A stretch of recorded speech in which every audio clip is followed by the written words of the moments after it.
order at 7:01, and we'll begin with a flag salute.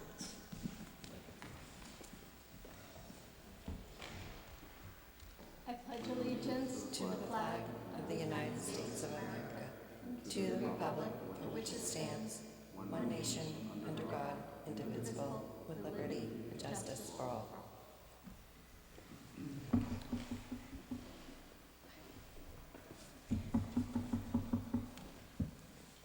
The next order of business is the reading and approval of the September 10th, 2019 meeting minutes, which are attached. I believe you're going to have to table, since Mr. Flynn and myself were not present at the last meeting, so you're not going to have Yep, we will a not. majority to approve. That's right, we will not have a majority to vote, so we will table that till the next meeting. Okay. All right, well then moving right along to correspondence and community input. Does anyone have any? No? I do not have any correspondence or community input. No? Sorry.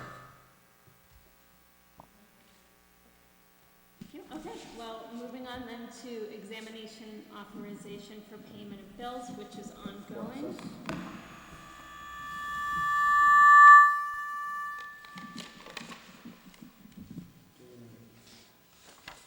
And next is the superintendent's report. Mr. Hurtado. Thank you, Madam Chair.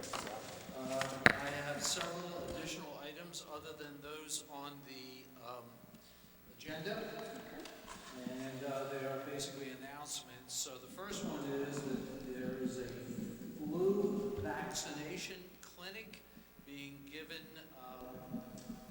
here at Town Hall on October 23rd and 24th. All residents are invited to come to the Town Hall to get a vaccination for flu, as well as any employee who works in the public sector. So all of our employees in the Town Hall, employees, DPW, Police Department, Fire Department, Council on Aging, etc. Any of those individuals who are not residents of the town are eligible for the flu vaccination. That is October 23rd and 24th. I do want to announce to the school committee that this year we are getting E-rate funds. If you remember, 2 years ago I explained that there was a federal program for helping school districts become connected to the electronic world. You can't use it for hardware, local hardware, but you can use these funds for support for the systems or the systems themselves. This year we only qualified for $2,750.40 worth of reimbursements because we have upgraded a lot of the systems, and we are now down to purchasing hardware which is not eligible. So that's the lowest amount that we have had in since I've been here. That's $2,750.40. Just so the school committee is aware, we have a consultant who does all of the paperwork for us, and the consultant contract calls for a 10% fee. So they will get $275.04. Not a lot of money, because we're not getting a lot of money, but of course if you think about the amount of money a large city school district gets, it's 10% is quite a healthy amount. So that will be coming probably by the turn of the calendar year. Likewise, I'd like to announce that we got our letter from the Department of Elementary and Secondary Education about the circuit breaker reimbursement. As a reminder, the circuit breaker reimbursement reimburses the school district for a percentage of high-cost special education students over and above the amount of money that the DESE labels as the floor. That amount of money is in excess of $42,000 this year. So the district would pay for the first $42,000. And then the reimbursement rate was set by the state budget at 72%. So we'll get 72% of all high-cost students' tuition and cost, not transportation. They don't pay any transportation. So this year we're getting $27,399, which is divided into four relatively equal payments, the first of which would come November 1st. When I got here, we were getting about $70,000 worth of circuit breaker. The good news is many more of our students are staying in the Johnson School, where we have many fewer students out at high-cost placements. There, last year, because we're always a year behind, therefore, the circuit breaker number is dropping. So the good news, bad news is this year we have more students at out-of-district placement. So this time next year, I'll be reporting on a larger number than $27,399. But we're glad to get whatever reimbursement we get from the state. So, thank you. Any questions about the circuit breaker? I have just a clarification question. So the 72% that's given back to us is what we pay over and above $42,000. So 72% of whatever that amount over the $42,000 is. Is that correct? I'm a little confused, so let me say it a different way. Okay, We pay the first $42,000. exactly. So if a student costs $100,000, the state would reimburse us 72% of the difference between 42 and 100. 58,000. 72% of 58.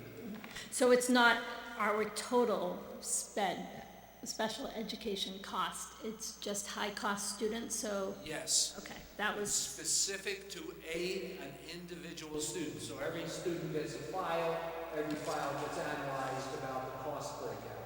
right, okay. Yes. And no transportation cost. Right. They will not reimburse for transportation. Right. Okay. Thank you. So one thing the school committee members and the community is going to be made aware of very soon is that we are in our mid-cycle DESE monitoring review cycle. So every 6 years we get a full monitoring review, and at the 3-year mark we get a partial monitoring review. So today, Debbie Canal and I, who is doing a lot of the monitoring work, because this year we are being monitored for special education and civil rights only. But that doesn't mean it's not a complex, time-consuming, and confounding review process. It starts very, very basically with a review of all of our procedures and all of our policies. And it even boils down to, we have to report, give a copy of all of the licenses of all of our educators and our paraprofessionals to the state to make sure we are following all of the guidelines. So Debbie and I and Chris have been working on this since the late spring. So today we had a DESE monitoring review with the individual who is in charge of the monitoring process for our district. And we got feedback on our self-assessment, which was filed in June. And we have some work to do. The school committee will see a couple of new policies come across the table that have been updated recently. For example, you updated the homeless policy. a couple of meetings ago. That was in response to the review, because our homeless policy was outdated. And there will probably be a couple of more. The review team will be at Johnson School on November 12th. They hopefully will be able to do it in one day, and if not, they will be back on the 13th or 14th. The community will receive a letter or an announcement of that review, and also a way to contact the DESE review team if they had something they wanted to report or communicate. And anyone who's being interviewed by the review team will also get a separate letter telling them about the guidelines. At this point, I know I'm going to be interviewed, Mr. Andrews, Debbie Canal, and our CPAC parent representative. During their visit, they may also decide to interview other people at some point. So we are what's called a Tier 1 review, and that's good.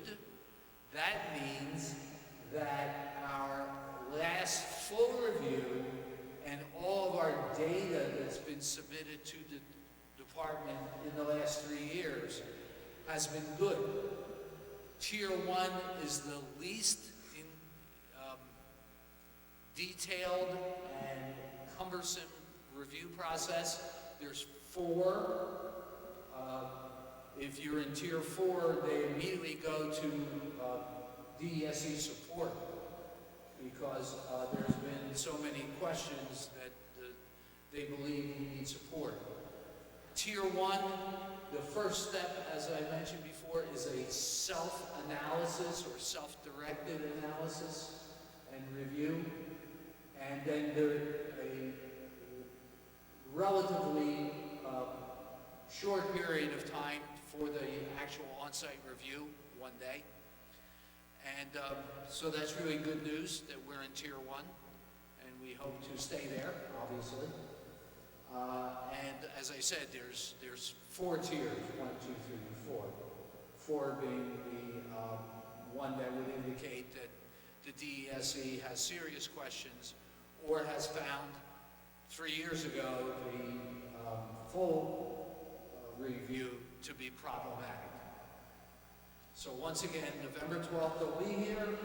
You probably will see a policy or two for revision, and then there will be a report that is a public report. That report will come in within 60 days of November 12th, and obviously I will bring it to you for the record, but it's also going to be posted on our website, and it will be on the DESE website. Quick question. Well, I think quick. So the policy reviews or policy modifications that you're anticipating, are they based on their review of the self-assessment, or are you just anticipating it because that's what typically comes out of the meeting on the November 12th? Madam Chair, through you to the school committee, it's really both. For example, today I was told that one of our policies that indicated special consideration must be given to students had a list of students, and homeless students was not on that. And that's because the homeless law was just passed. And another, I found out that our handbook, as good as it is, our student handbook that parents get, needed to have the name and the phone numbers of the contacts for complaints about Title IX and discrimination. Whereas we, in our handbook right now, we have the general number of the school district, call. So those need to be updated. So there are 2 areas. One's a handbook that won't come to you. The other one is a policy that will.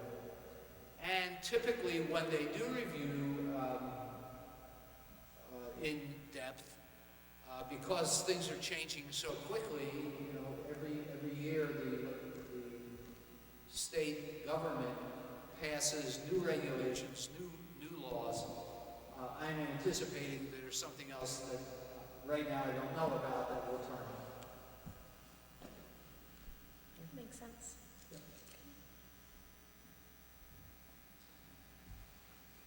Okay, and my last item is a very positive one.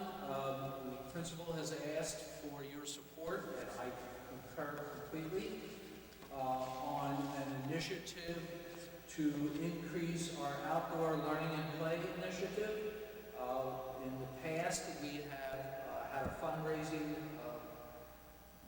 for the Forest Playground, and obviously that is in its final stages, which I think the principal is going to be talking about the outdoor discovery days and kind of culmination of the Forest Playground. We are also of the opinion that outdoor learning and play initiatives, particularly for the Johnson Elementary School, because it's on an island and surrounded by water. Outdoor education would include a lot of marine studies.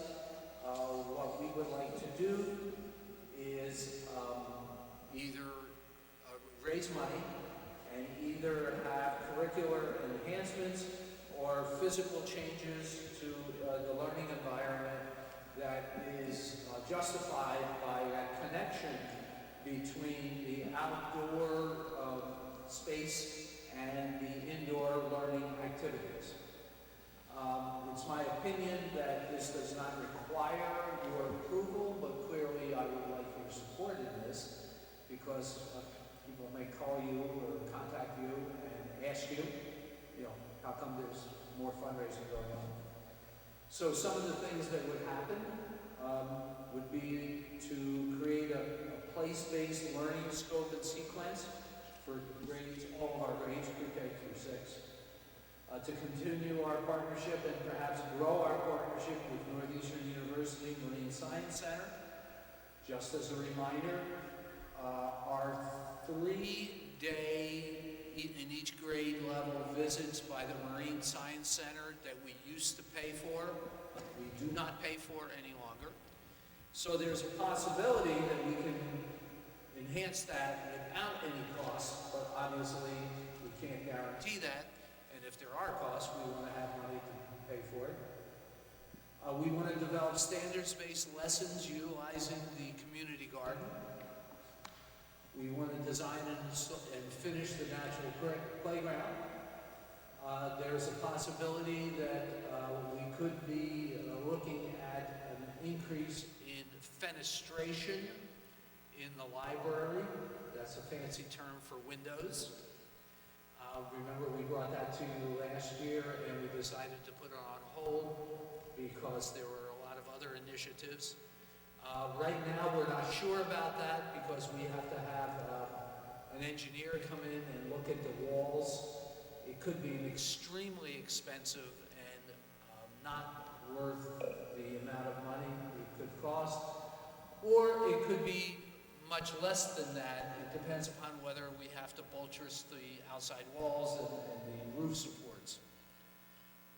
We want to increase the outdoor learning space.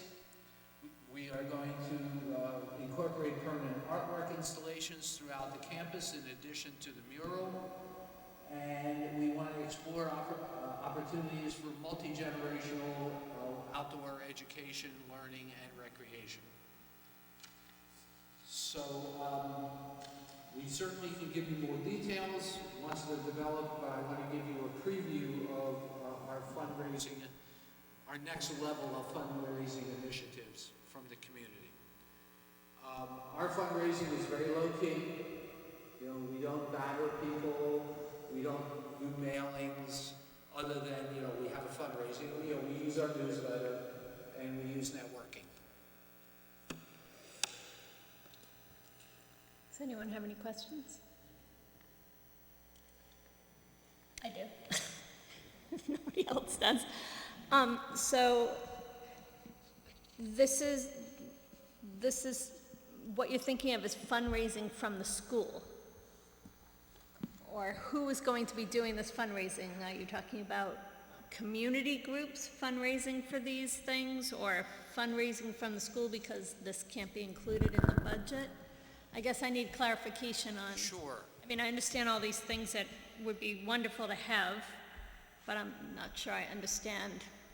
So, Madam Chair, I'm going to turn it over to Mr. Andrews, but globally speaking, it would be a combination of groups. For example, the Nahant Education Foundation may choose to donate some money, as they have in the past. Before we got the Marine Science Center to waive their fees, the Education Foundation was paying that, so they may choose to pay for something else. We would like to develop a community committee that would take a lot of the onus off of the staff to raise the funds. So it's really,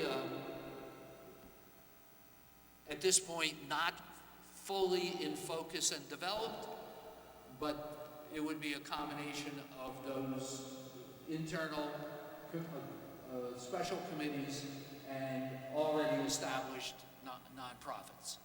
And sounds like it's similar to the fundraising we did for the outdoor program. exactly, it is going to be very similar. And if I could add, Superintendent Parentozzi, so what I saw with the Forest Playground is that we had grassroots fundraising that people were very excited supporting it. We didn't do a formal outreach at all for that to the parents of the school, to the school community in an organized way. It was more word of mouth and folks asking folks, which is great. It's a great way to do it. We're in the process right now of recognizing the donors that have started this, really supported this outdoor learning and play initiative that the Forest Playground is under.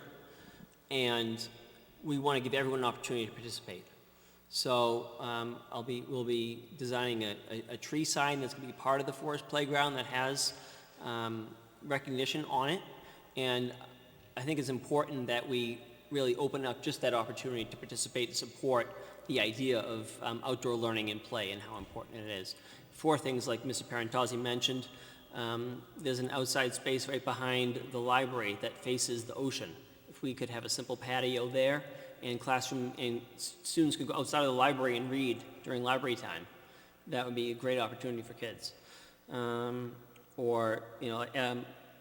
Also looking at lessons, how we can more integrate lessons of the natural area around the school. So the idea is to take the excitement from this first thing that happened, I think, pretty quickly, to raise $15,000 to say, is there more interest in supporting this? I mean, I think it's important for the community to be involved. I have a little concern about the school staff doing fundraising because I want my child to go to school and have the staff completely focused on learning. And I understand, that the goal would be to enhance outdoor learning, but I just think that it's really important there's got to be a line there. I personally feel between the school fundraising versus outside organizations fundraising for the school. Madam Chair, I probably owe an explanation to the use of the word staff. I was really talking about myself and Mr. Andrews, not the line staff that deal with children on a regular basis. I don't want Mr. Andrews to devote a large percentage of his professional work time to fundraising. Right. So that I use the word staff in an administrative way rather than teachers or paraprofessionals or food service workers. They would only be involved if they were parents and they chose to donate. They would not be involved with information distribution, collection, anything like that. It sounds like it's not too different from what you do today. You spend a significant time writing grants paperwork. Correct. And this would be another tier of responsibility if, for example, either Mr. Andrews or I, we're going to meetings about the funds. I think low-key, non-obtrusive would be a good way to describe this. We just want to inform people that, this is an initiative that we have. If they would like to donate, fine. And we'll certainly give a letter of appreciation, as we always do. But it's not going to be an in-your-face fundraising. No selling or anything like that. It's, donate to the initiative and here's a leaf or a piece of a branch or a boulder on the sign, basically is what we're looking at. Madam Chair, we certainly can bring in a more focused plan if the school committee wishes to see it as we develop it. I mean, we're not trying to hide anything. Actually, this is kind of a preview. Yeah, no, I think that would be great. I personally, we very much want that to be something on top of everything else if there's time allows, because I just think that, we have a great school. The grounds, of course, could be, always improved. But, it's, and then also just the fundraising, whose purview is that, I'm not sure. I don't think of it as the, grant writing is one thing, but fundraising, I guess it's the same. Yeah. I'm a little conflicted, so. Sure. Madam Chair, all you need to tell us is what you need to reduce your concern, and we will give it to you. There's also a balancer. You're an elected voluntary committee who also already has a lot of activities on your plates. So we want you involved at even a lower level than me, actually, but obviously your blessing as the school committee. But we don't want to turn this over to you so that you now have an additional responsibility and hours of activities on your plates. So, we're trying to walk that line. To the extent that I think you guys have ideas around how you can fundraise, I think it's a great idea. I mean, honestly, you can only do so much with taxes and grants. And if there are ways in which we can get more out of the community in which they want to help, right? So, for example, growing up, I very vividly remember that at my school there was a patio that they wanted to build outside, and what they did was they essentially sold off square footage, and you would actually get your family name or whatever you wanted on it within reason on one of the bricks within that square footage, right? Buy a brick thing. Yeah, right. I think there's creative ways in which we can increase, I guess, the appearance and or value of the grounds or outdoor space. And I do think that there's probably a lot of willingness or palatability in the community for people to support more. So I think it's a great option. I agree with the chair in that I definitely don't want to distract administrative personnel from students, but I think I would say that I trust you guys that you would not do that. Thank you. Madam Chair, the basis of this whole initiative is twofold. One, it's obvious where we are. The second one is that students know how to learn in more ways than we actually help them learn in a traditional school. One way of saying it is that people learn in more ways than we teach them, as shorthand. Mm-hmm. So by expanding the teaching potential, the methodologies and the scope of how we teach, we actually teach our children better. So rather than taking away from their education, we're actually going to be adding to it, and hopefully both short-term and long-term. Right, well, I didn't mean to imply that I thought you No. were going to be taking away from the education by any means. I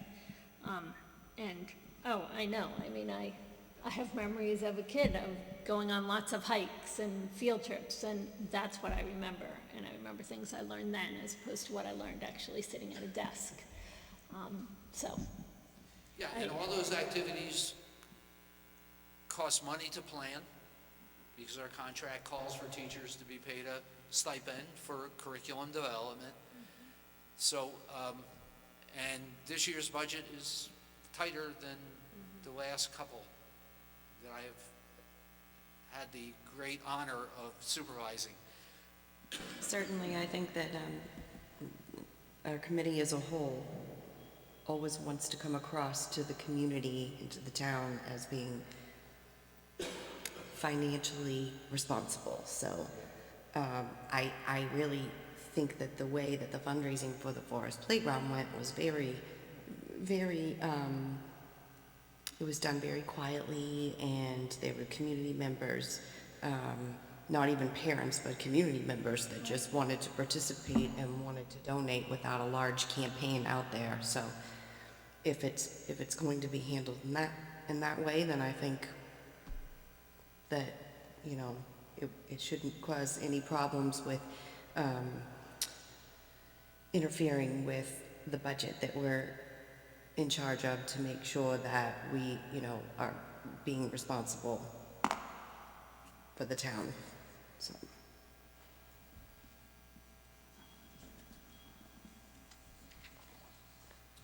okay.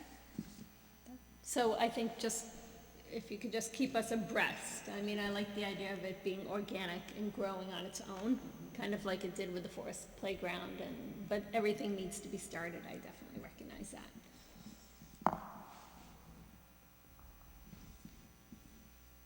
Okay. Yeah. Madam Chair, that's the conclusion of my report, and I also noted that I had also taken 8B off the agenda, unless there's another other questions from the school committee about that item. I was talking about all the finances, so, It flowed. yeah. Thank you. Okay, moving on to the principal's report, Mr. Andrews. Great, thank you, Madam Chair. I want to let you know that we are really pleased to see the literacy materials arrive last week.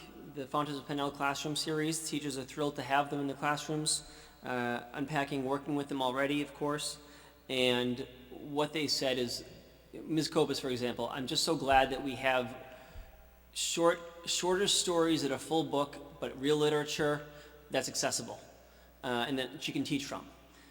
So it's not, again, the highlight of this program is that it's not written by publishers, it's written by authors, yet it's also accessible and interesting to kids. And so, and it also does that thing where it's going to fit in 2 45-minute lessons maybe, and has some good questions. So it checks a lot of boxes. We'll still use, and part of the program still has full-length novels. We've always had those, but our other programs usually relied on shorter samples for things. And it's great to see these available and out there. So thank you for supporting it. I also want to let you know that we are increasing our IXL usage in the school. We're looking at ways to use IXL for independent practice. So teachers have 40 minutes of whole group instruction, or maybe 20 minutes whole group instruction, 20 minutes small group practice. Okay, let's all go to the lab for 20 minutes and try it online. And so I saw fourth graders today dragging a ruler around on the screen to match it up with a thimble to measure something, just the way they would during the MCAS test. So it's the online tools, and it's also the fact that they get to do a whole bunch of measuring one after the other with centimeters, with inches, with quarter inches, and it's the closest thing to hands-on you can get with a whole bunch of examples in a short period of time for a lot of topics. And so we're hoping that we can use that to assess the students, to cut back on quizzes, and also to personalize the math challenges so that students are moving forward at their own pace more often. So also a good way to differentiate. And did you say IXL? No. The letter I, IXL. Oh, IXL, I apologize, IXL. Yeah. Software. Yeah, they use it at home. They have it for homework. We're going to be looking to have parent emails introduced so the parents can get reports about their own student, because right now teachers get class reports about where they are with their skills, how many minutes they practiced. Parents can get those reports too if we include your email address to the in the student's account. And so that's our next step in integrating IXL into the school day. And again, with the 2 labs, it really makes it possible to have a lot of short visits. I also want to let you know that we planned a trip for students to see Wes Sam Bruce's work at the PBS Essex Museum. They'll be going there on October 9th, and this is ahead of his visit back to us. His work is very immersive. It includes a lot of language and storytelling, and so I think when students go there, you almost are walking into the piece. It's a huge exhibit with walls, with hanging things, with things to touch, and I think it's really a nice piece to see for kids ages K to 6, especially our group. And then, of course, he's coming back to us, thanks to, and so that trip is funded by the PTO, Parent-Teacher Organization. Thank you so much for funding that trip. All students in grades K to 6 are going, and they're going to see that exhibit. They're also going to see a social studies exhibit based on their standards. So 6th grade will see China, 4th grade will see native cultures, different areas depending, and there'll be a tour as well. We're going to do it all with one bus, making loops, so we're saving a bus on that. So they're leaving in a staggered way, so 1 hour difference. And it's going to they'll all have a 2-hour visit and come back and eat lunch at school. So that'll be a great preview for them to see that work, I think. Well, in the area facility, I want to update you a bit on the Forest Playground. We are soliciting contractors for the slide, looking for someone who can tackle that. And also, I'm working with Nancy White. She is a certified playground inspector. She works with Playground Inspectors of New England. I'm sending her photographs and working with her as we look to close up the climbing structure and the other areas of the playground. She'll be out on the 22nd, probably making a couple visits with recommendations for changes. And will she have to certify this playground before it can be used? Is this something yes. that it's a must? It's not a must. She will certify that it meets the safety guidelines of the National Playground Safety Guidelines, that it fits all those requirements, absolutely. Because we're not working with everything isn't engineered out of a box, you can't say that it was crash test dummied, basically, because we didn't, most of the pieces are there. So in that way, it's not going to have that whatever engineering stamp it is. But she is the expert in the area, has worked with these types of playgrounds before, and will be making multiple visits to make sure that we're meeting all the requirements of the National Playground Safety Board. Yep. And there it is. Playground Safety Handbook. So, yep. So this is from the U.S. Consumer Protection Safety Commission, and also includes ADA requirements. And when we had our meetings last year, we were going through this, and now we're going through it again piece by piece just to make sure that we're crossing our T's. Well, that's great that she's coming now, and so that if she finds something, you'll be able to address. Right, absolutely. It will mean that we're not going to be opening the climbing structure when Wes Sam Bruce is here.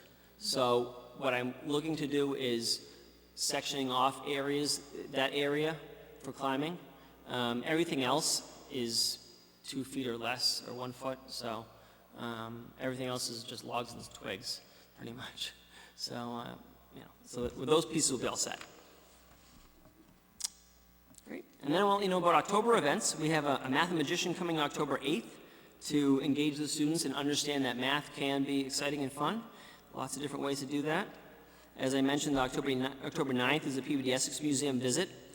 I want you to put a save the date for October 17th. I'd love it if members could join us on that day for Alistair Moof to come to the Forest Playground when he's going to do a concert at 1:15. That'll be for the donors to the playground, for other community members and volunteers. And that week is highlighted there, that is Discovery Days, and I thought I'd share more with you about that at our next meeting. When is West Sam Bruce coming back to the school? Is You it? see those days on the bottom, 15th to the 18th. Okay. So those are his days that he'll be there. We're making large banners that send around town and lots of different projects. You know what? I'm thinking of correspondence community input. I did have someone who was asking me about the IXL labs, the Okay. after-school labs. Well, those, I'm trying to remember, those started later in the school year last year, towards when they were prepping for the testing. Is that correct? Yes, they typically do. They typically start later in the school year. We looked at the model last year. I really am interested in looking at it again because it was challenging.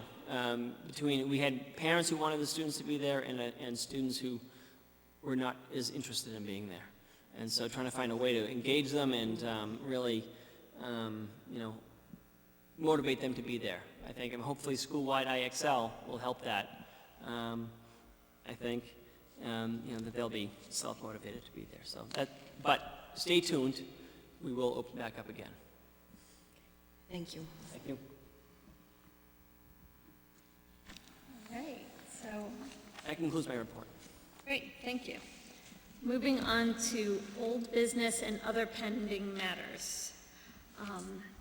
The parent guardian survey update, I can give that.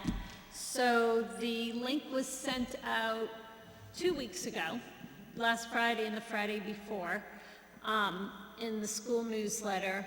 I've been trying to spread the word. People have told me that they'll do it. I have not been looking, but I did check before I came to see how many people have done it, and it's about 40, which is actually pretty low. 40? 40. It's been 2 weeks. I would have hoped, I would have yes. thought that would be. Because we have one more week, so if anyone's watching, please consider doing the survey. The link is in the newsletter. Feel free to email any of us on the school committee for the link. The goal is just to assess what parents believe are our strengths, our weaknesses. It's anonymous. We don't ask for names. We do ask what grade your child's in, but you don't even have to answer that. And then I will pull the results together and compile just a summary report with some charts and graphs and a summarizing of the comments.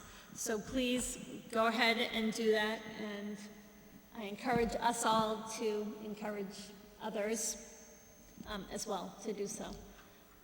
I've been trying to think about how else to get the word out. I was thinking of trying to drop my daughter off at school one day and catch as many parents as I can and hand them the link. If anyone else has any ideas.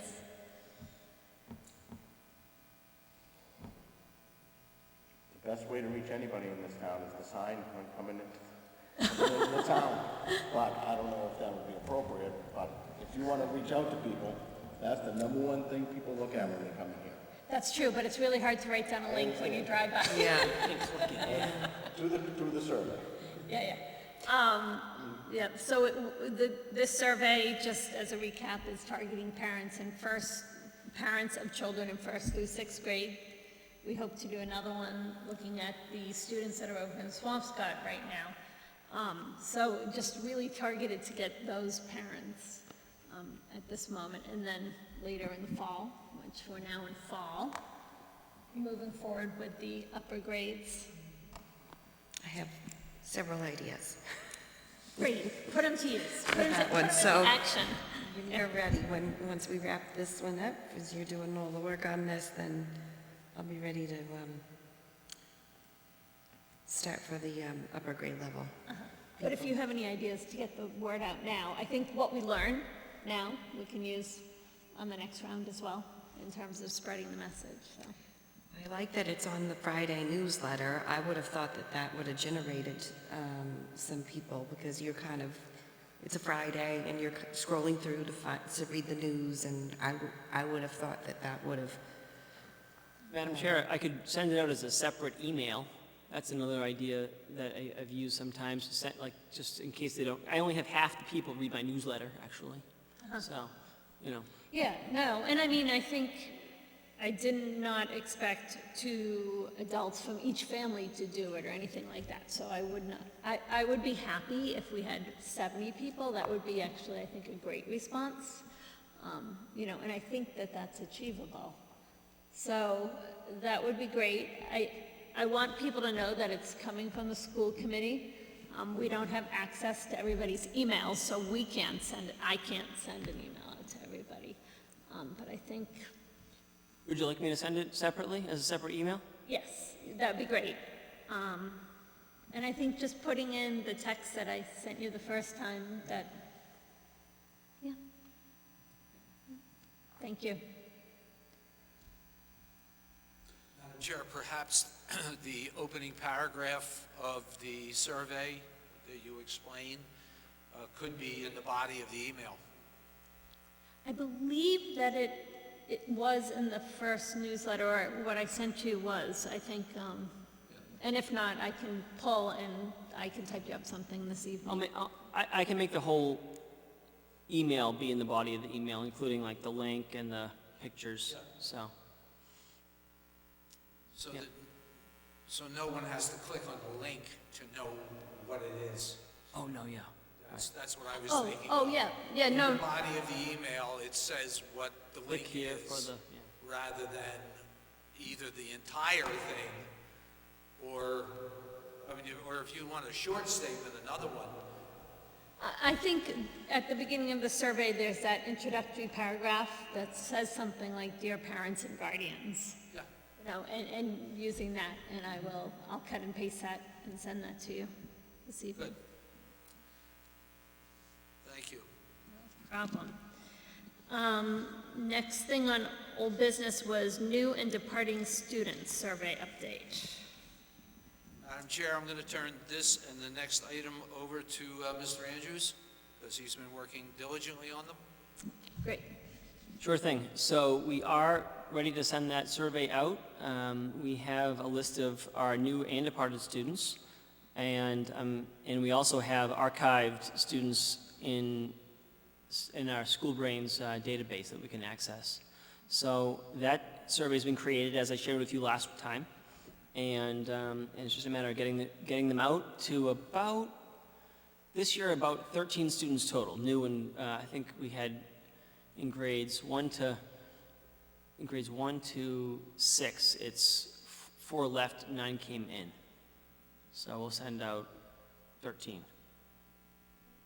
We're not planning to send it to new kindergartners or departing 6th graders who are going to St. John's or something. That makes sense. Yeah. Trying to think about our school, so. And when you said archive, just, you have the contact We have the contact information info, archived. right. Okay. I wasn't sure if you were Oh, going sure. back more than a year, but it's just in the past, people who have, Yeah, I'll see how far it goes back. okay. Yeah. Perfect. So I'll be sending that out, and I'll hopefully have some results for you next meeting. Great. And you're gonna send that as like a Google Docs, or? It's a Google survey, it's a form, Google form, and it can be anonymous or not, and as you saw, and it'll just go out via email. That's my intention. Sounds It can go out as a paper printout of the questionnaire. It includes a whole different process, of course. Right. Postage and... Envelopes. Return envelopes, yes. Okay, moving on to student information form update. I can also take that one, Madam Chair, Okay? if I may. course. So we got all the information that we wanted to from the regular form that you fill out, and we're in the process now of determining which of all the other forms can we add to it. For example, consent to photograph, military family, I think might have been a separate one, ethnicity. So what we did was took the whole packet that goes home, made a couple piles of things that we could probably include and things that have so much explanation that you probably have to read 2 paragraphs before you sign it, we might not include. And then we'll work with the rest of the staff, which will be Sherry and Chris and Tony, myself, get together, look at how that's going to look, because it's going to change. It'll be, that part of it will be a big change. And then we still have our target of sending that out in January as a test run. And so, so I have the packet now. We picked out our papers. We're going to make a proposal to Sherry and Chris to say, hey, if we send it out like this, what do you think's going to happen? And then we'll go from there with the refinement. So currently refining it, but really good on the. We have all the basics down though, and the verbiage changed, like phone names and stuff like that. Okay, so this makes sense that it's something that maybe we should come back to in December or January when we're ready to. Yeah. Yeah, we'd like to say, December.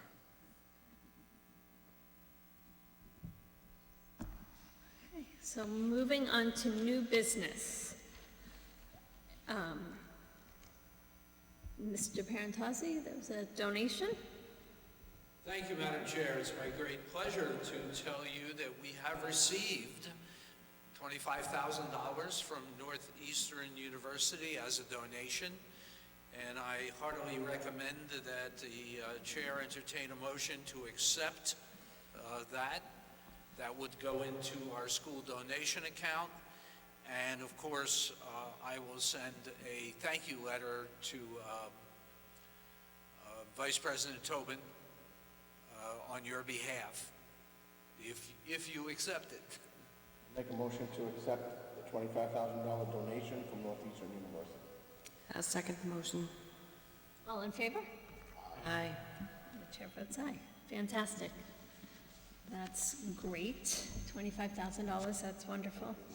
Yeah, thank you, Northeastern. Thank you, Mr. Parentozzi, for acknowledging that for us. Our thanks.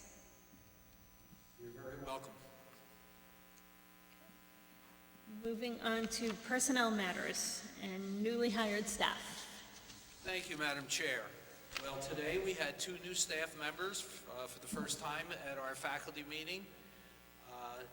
Chiadu Awochi, who is our new occupational therapist. Tomorrow is Kayla DiPerno's last day, and she is going to go into her full residency, which she has to do for her master's degree. We'll miss her. She's been with, Kayla has been with us 3 years, and she has been terrific. Ms. Owachi is also a licensed occupational therapist, and she's getting her master's degree at the Salem State University.